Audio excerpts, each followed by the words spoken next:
This that 919 252. Soon as a nigga drop this shit, they gon' copy the shit, they gon' switch the move. Hey, your bitch bad and my bitch bad. Hey, hold on, let's go. His bitch bad, my bitch bad. We fuck around, do a switcheroo. I stay out the way and I count on my blues. Get the fuck on my face, I ain't with the confused. Might hop in that V when I get in that move. When it's time to slide, when you picking the truths. Let's go. Let's go. Let's go. Let's go. As you should know, Katt Williams is currently having the internet talking after he would pay a visit to Club SHAY podcast hosted by Shannon Sharpe. As we previously mentioned, Williams would take aim at several of his fellow comedians for a number of reasons. Now, part of his conversation, Williams would expose legend and fellow comedian Martin Lawrence for allegedly trying to put him in a dress. For those who have been following us for some time, you should know there's been talks for a while that black comedians at one point are pressured to wear a dress on film. This for some has been seen as a form of buck breaking and a way to show Hollywood you're down to do whatever it is to make it. Well, while speaking with Shannon Sharpe, Williams would expose a conversation he had with Martin Lawrence in which he would share that Lawrence tried to get him to wear a dress for big mamas like Father Like Son, but after turning down the offer, they would go with Brandon C. Jackson instead. Martin tried to put me in my first dress. When he had to go in on his hiatus, he'd tell me, "Katt, when I come back, I need you. You my young partner, my young brother in comedy. I need you. Promise me my next movie, it will be me and you. We gonna do it together. We gonna do some buddy cop shit." I said, "Martin, you got my mother effing word. When you come back, I'm in your movie, don't trip. I don't need to see the script or nothing." At this point, Williams would go on to reveal that Martin would announce he wanted him to join him for 2011's Big Mama House Like Father Like Son during a meeting with white executives. You know, we get in that office and this fool pull out Big Mama's House too. I almost died. And I gotta read this script from all these good white people where this nigga want me to get in a dress with him. And I'm literally saying to everybody, why is he in a dress again? Now, interestingly enough, this story would remind us of the time Dave Chappelle would share that he too was approached to wear a dress, and it turns out it also involved a Martin Lawrence project. Chappelle would break his silence back in 2006 while speaking with Oprah. But certain dots, like when I see that they put every black man in the movies in a dress at some point in their career, I'll be connecting them down like, wow, all these brothers gotta wear a dress. I'm doing a movie with Martin. Yeah. The movie's going good. So I walk in the trailer, I'm like, man, this must be the wrong trailer because there's a dress in here. So the writer comes in, I think he's the writer, he's like, Dave, listen, we got this hilarious scene where Martin's sneaking out of jail, so he disguises you as a prostitute. And he put this dress on. Why are you putting us in these dresses? But the minute it was clear, I was adamant, I'm not wearing a dress, I'm not wearing the dress. All right, fine. Now, the film Chappelle was referring to was Lawrence's 1999 film, Blue Streak, in which the two would share the screen. This would come a year later after he would star in the cult classic, Half Baked. Now, unlike our previous report involving Cedric the Entertainer, Lawrence has yet to respond to these claims. As you would also know, in an interview with Comedy Hype, Brandon C. Jackson would admit that he would regret wearing the dress Katt would end up turning down. Only Katt Williams. Katt Williams was trying to always say, Brandon, don't wear a dress. He called you, or is this? No, he was saying it in the media, so I thought he was heckling me. He was really trying to help me at the time. I didn't know that. I was immature. Right. I feel like, dang, why? I'm trying to make it. Why you bashing me? And then he was trying to warn me, don't get in the dress. So, the awakened Brandon, you couldn't pay him $1 trillion to get in the dress. Yeah. For me, I can only speak for my journey. Once I put the dress on and I had that fire was put out. Yeah. And I only did it one time. So imagine doing it 3 times, 4 times. But then Tyler Perry did, he got stronger. I don't know the rules. You know what I'm saying? This is what happened to me. I'm not here to knock another brother because that's their path. Yeah. That's one thing I don't do is knock my brothers because that's their path. But I'm saying my path, when I put on a dress, it came with a demon baby mama and a starter kit for hell. That's what happened to me. You haven't seen me since, to be honest. But then I feel stronger though. Would you warn other stand-up comedians about a dress? Yeah, I had an interview too where I would do it. I would do it eloquently and say I wouldn't wear the dress if you're chosen. Some people can wear the dress, it doesn't affect them. But I don't know. For me, it didn't work. So I can say I wouldn't advise anybody to do it. Just who wants to roll that dice? Yeah, and as you look back on it now, you kind of would never. If I had a time machine, we was with Marty McFly, I would go back, and punch myself in the chest. Now, this isn't the first time we've heard Katt Williams comment on this subject. Back in 2013, while speaking with Black Street TV, Williams would go on to comment on comedians like Kevin Hart wearing a dress.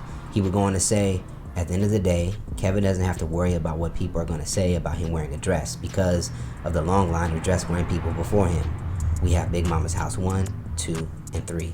A part of his new interview with Shannon Sharpe, Williams will also take aim at Tyler Perry and Ricky Smiley, who are both known for wearing dresses and playing women. According to Williams, he and over 200 other comedians auditioned for the part and will go on to ask why none of the cast from Friday After Next co-signed Smiley claims. And he even pointed out that it didn't make sense for a then Christian comedian, Smiley, to play a pimp. This interview with Shannon Sharpe is definitely going to have people talking throughout the rest of the week, as he would also touch on Chris Tucker returning for Friday, Harvey Weinstein, his epic Wanda Smith roast, and more. What's up? It's Big Carolina 252, and I'm back with another review for you. So, as you can see from the video in the beginning, Katt Williams has been on a tear. Like, we only a couple days into 2023, and this nigga's off the motherfucking leash already. I'm talking about he is going off. But the thing is, he going off. I feel like this thing right here is like, it's like the time of the real.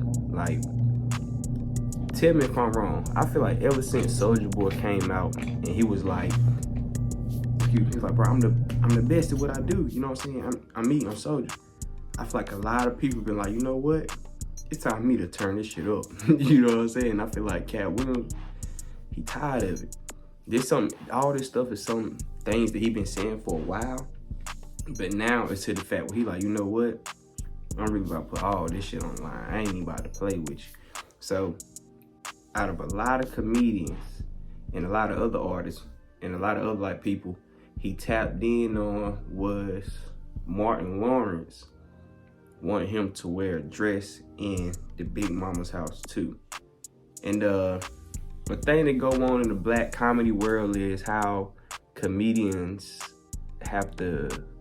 how a lot of the black male comedians feel like to get their rise and level, they gotta wear a dress. And there's only a few of the comedians that haven't put a dress on, you know what I'm saying? And he one of those ones that wasn't for it, you know what I'm saying? Him, Bernie Mac, there's a couple few, you know what I'm saying? And he was making a point of like, why is it Martin would even want to be in the dress again? You know what I'm saying? Like, I feel where he coming from, because me being a comedian, you know what I'm saying, I do stand up too. I done did little gay jokes, you know what I'm saying? Like, just be on some funny shit, but I don't take it to that level. And I have put on, like, a wig when I was acting like Rick James in the older skit, you know what I'm saying? I put a wig on, act like a pimp, you feel me? But as far as, like, putting a dress on and all that, nah, I ain't with all that, you know what I'm saying? I feel like, and it's for both reasons, because one, if it don't feel good to me, I'm not gonna do it. So if it was something I was comfortable with, I don't give a fuck. I'd do it and wouldn't care what nobody say. But the fact that it's something that's not comfortable with me, and it's something that I really I'm taking like, I take it more to the heart, you feel me? And then on the second behalf is the same reason what Katt Williams said, I'm still a black man, and I feel like it's a certain standard I hold myself to, you know what I'm saying? I don't feel like everybody else has to go off that same aspects of life, but that's just me personally. And I done made it pretty far without it. Now, I can honestly say it's a lot of internet comedians and stars that done put the dress and all that stuff on, and it could have helped their career. But I can honestly say I live pretty decent without putting a dress on, and I ain't got no plans of having to put on one. You know what I'm saying? Like, if I do like an Irish skit, you got one of them kilts with the bagpipe and some shit. If that ever happen one day, I'll do that, because like they literally wear them. You know what I'm saying? But as far as like on some gay shit, like let me wear a dress, it ain't really my thing. You know what I'm saying? Like, I'm saying gay shit as like a character. You know what I'm saying? Like it ain't really my thing. I feel like if you got a certain element of funny to where you don't have to compromise your manhood or your dignity, don't do it. You know what I'm saying? Or if it's something that you naturally comfortable with, and you like, hey, let's get the road done, let's get the part done. Hey, cool. I also do that too. Yo, what's up? It's Big Carolina 252. And I know I started the video, but I just need a quick second of your time. So my brand new music video, Let's Go, just came out, and we at 2,000 views. I'm trying to get with the 5,000 views, and I'm trying to get the 500 comments. Whoever is my 500th comment, I got $100 for you. And I got 100 for the 1,000 comment. Then I got 100 for the 1,500. Then I got 100 for the 2,000. Then I got 100 for the 25. Then I got 100 for 3,000, 35, 4,000, and so forth and so forth. I ain't that good with the math right now, but y'all can see the video is right there. That's what it look like. Y'all please tune in for me, run them numbers up, like, comment, subscribe. Let's go back to the video. But somebody like Katt Williams, he understands that a lot of people will sacrifice. It's like, okay, you got people in the workforce, like in the world, that just work jobs. They are the type of people, I feel like, that's putting on a dress. Like, because a lot of people are, okay, this is a set way, this the way it been done before us, and this the way it always been done, and people that got to certain place before us, they did this, so it's cool for us to do that. But then you got some of those people that work them jobs, they like, bro, I'm about to quit this shit. like I could probably do this on my, if I apply myself, the right knowledge, I don't have to do that shit. And that's how Katt Williams is, you know what I'm saying? I feel the same way, like, in the fact that I was working a job at this plant called Firestone, you know what I'm saying? It's like a tire plant in the eastern North Carolina area, like one of the most important big factory jobs in the state. I mean, inside that area of the state. And all the old people talk about, oh yeah, you can retire from here, it's good benefits and blah, blah, blah. But y'all, when I tell you right now, I still got back problems, feet problems, joint problems from working at that job for 5 years. From 19 till I was 24. And I'm 28 years old now. I'm talking about fuck my body up. And in that time period, I felt like I was compromising with myself. That's when you hear like a lot of these comedians say like, man, after I put that dress on, I just felt like it wasn't right. I just felt like, you know what I'm saying? Like, I felt like, I'm like, bruh, this ain't me. I shouldn't even have to be selling my soul, like literally selling my body for this. Like, they telling me my body, my physical body was worth $13 an hour. When I'm knowing I could be making $1,000 a week telling jokes, and you know what I'm saying, I knew all of this. So it was the fact of just standing up to know, okay, I'm not gonna do this way just because y'all said this is how it's supposed to go, and to push a certain agenda for y'all to get y'all goals done. So I found my own way. And I feel like with a lot of people, they look at it like, you want to get to the top and this is what you got to do. Well, you got to understand, if you care so much about personal accolades, like your trophies and shit, you the type of person that'll do anything for it. I done dated somebody that had a family that they didn't want to work. I'm gonna be real, they didn't want to work. They didn't want to work for shit. Nobody wanted to work jobs, nobody want to do nothing. And that's not the problem. That's not a problem. But when you don't want to work, but you want a shortcut, that's when it's bad. Like, it's cool not to want to work for somebody, but when you want the shortcut, that's a problem. When everything in life you want a shortcut, that's a problem. So, girl I was dating, her father, if he could, he would literally pay for her graduate degree out of college. He would have paid for all her like certificates and all this other stuff.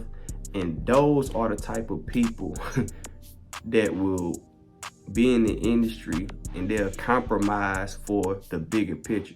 Somebody like Katt Williams, he's like, bro, I'm not trading who I am to do this. And while y'all are doing this, I'm funny without it. And it's gonna prove you don't have to talk to me about money, none of that. Let's just put the facts against the facts. Let's put the jokes against the jokes. And I'm gonna be real.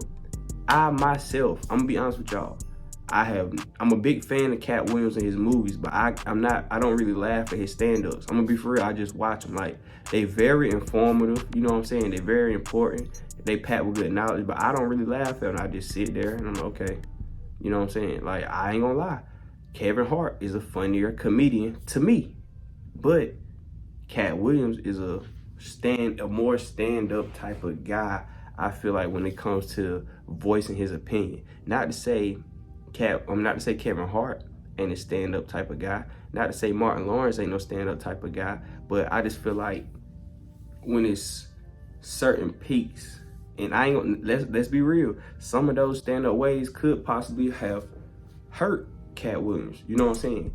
But at the same time, he just one of those guys where it's like, before I been a certain way where I gotta look at myself in the mirror bent, I'd rather just stand up straight and be cool like this. You know what I'm saying? So it's not to take away from what any of these comedians do.